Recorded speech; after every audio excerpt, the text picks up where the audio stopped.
Now, the next thing I want to share or ask you actually is, do you believe it's possible that every cell, tissue, and organ have a metaphysical function as well as a physical function? Now, the word meta means beyond or above. So the word metaphysical means a beyond or above physical function, right? So, do you believe it's possible or feasible that every cell, tissue, and organ in the body have a metaphysical as well as a physical function? Because you see, most people think that the cells, tissues, and organs in our body only have a physical function. But as I've discovered through many, many different methods that I've trained in, every cell, tissue, and organ also have a metaphysical function. In other words, they have a core dual function. Now, if we remember that we are physical, mental, spiritual, emotional, that's not really surprising, right? Because it's not just the physical body that has to be attended to. It's these other layers of our being as well. Now, if we take the GI tract or the gastrointestinal tract as an example, it's a great example to show this, this theory. So if we think about the physical function of the intestinal tract, it is to take in food, to swallow it. Well, first of all, actually, we chew it. We chew it into bite-sized chunks. We swallow it. It goes into our stomach, gets churned up. Then it starts to be assimilated as it moves through the small intestine. And then once it gets to the large intestine, the colon, then the waste is excreted, and then the rest is finally excreted. So our intestinal tract runs literally from our mouth to our anus in one unbroken line. And the role is to digest our food, right? Now, the role of the digestive tract on a metaphysical level is to digest our life. And in particular, it has to digest our emotional life.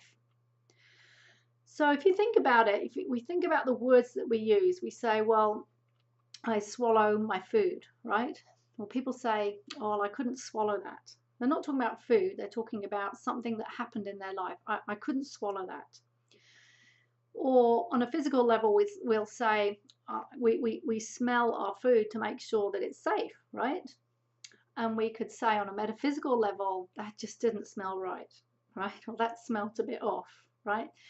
So these physical expressions that we have of our phrases that we use, they apply metaphysically as well. So start watching your language, right? What about, I mean, it's not the GI tract, but we say, oh, that person was a pain in the neck.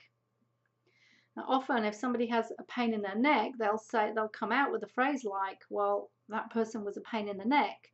So it's the feelings about that person that are actually stuck in their neck. So for example, if that person has a pain in the neck, their body might be sending them frustration, right? Or anger. So that emotion may be trapped in that part of the body. Because emotions, as I said before, if they're not dissolved or cleared, they get locked into the body somewhere. They get stored somewhere, and the body will store them intelligently in the place that is most suited for that emotion and that emotional theme to be stored. And I'm going to be talking in a moment about these emotional themes. So to come back to the digestive tract, so we swallow and then it starts to get sort of churned up. But we say things like, for example, I was sick with worry, right? Now in Chinese medicine, if we overthink or we worry, which is a sort of similar thing really, that affects the energy, the qi, in our stomach, and our stomach stops being able to work properly, right? So our thoughts and our emotions have a direct impact on our physical body. Now there's much more than that. There's just so much. You can look at each different organ and how they interrelate and all the different emotions that are stored in the different organs. It's very, very fascinating. I go into great detail in my Smile Your Way to Inner Peace about this, and then you actually go in and you clear away the emotions out of the organs. So for example, the liver, which is part of the digestive system, it physically it deals with toxins. That's one of its functions. It deals with toxins, and it clears toxins out. It's a detoxification organ. And so, for example, if you drink too much, then you feel nauseous, and that's the liver actually trying to clear the toxins out of your body. And then people start to get a headache, and that's actually the detoxification happening. And then they think, oh my God, a headache, I'm going to have a hair of the dog, and they have another drink, and that stops the detoxification process, and it stops the detoxification symptoms, because the liver then has to deal with the toxins, and start all over again. But the point that I'm going to make here is that the liver deals with toxins, and the most toxic emotion, one of the most toxic emotions that we can have, is anger. And anger is the emotion that affects the liver. Also, that whole anger family: anger, frustration, resentment, annoyance, etc. And so if we have a lot of anger stored inside of us, which a lot of people do, especially women, because we've been taught it's not okay to be angry, then that will affect the liver, and it will affect the proper functioning of the liver. And because the liver is such a big part of the digestive system, it will also affect our digestion. So this is how emotions change cellular function, which then changes physical function, which then gives us first of all the organs and tissues not working optimally, and then finally we start getting symptoms. I'll give you another example of anger really affecting the liver, and it was from my own experience. Many years ago, I went to visit an ex-boyfriend. Maybe never a good thing to do. And I can't remember what our conversation was, but I left there feeling very frustrated. But I wasn't recognizing, and the word recognize means to recognize.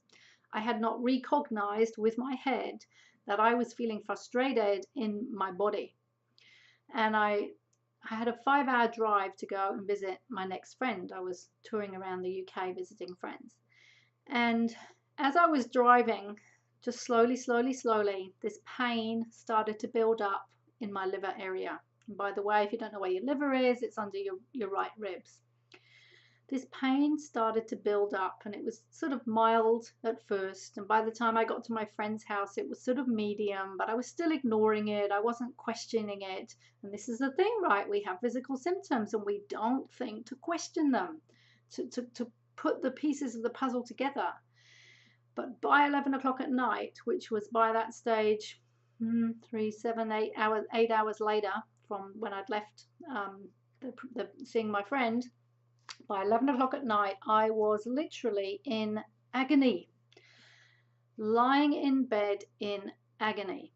Now, if I hadn't had an inkling, or I'd already been doing some studies on, the connection between emotions and symptoms, if I had not done that study and had that insight and awareness, I would have been down the, what's it called, the A&E, the Accident and Emergency Unit, because I would have thought something very, very serious was happening physically in my body.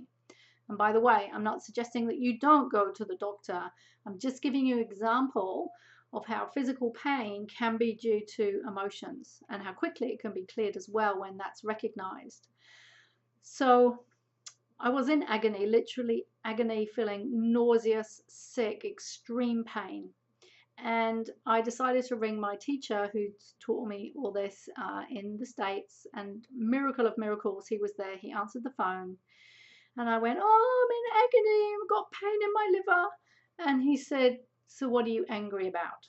And as soon as he asked me that, the answer just came into my head, and I knew it was because of this conversation that I'd had with this friend. And I kid you not, in an instant, that anger went. It was gone. Now, I've had experiences of working with clients where the same thing has happened.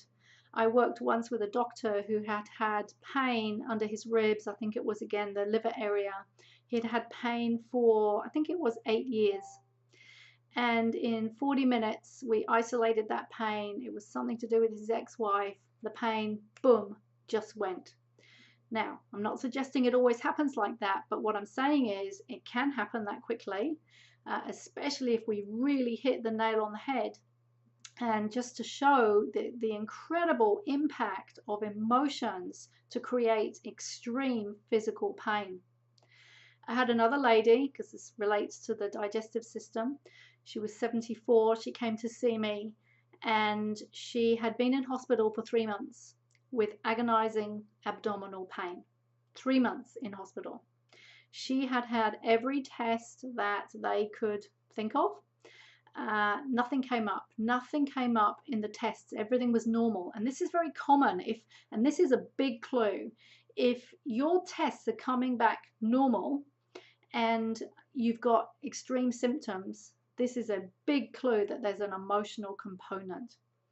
So in the second session, she remembered that an event, a big event in her life, where her mother had died. I mean, that's a big event.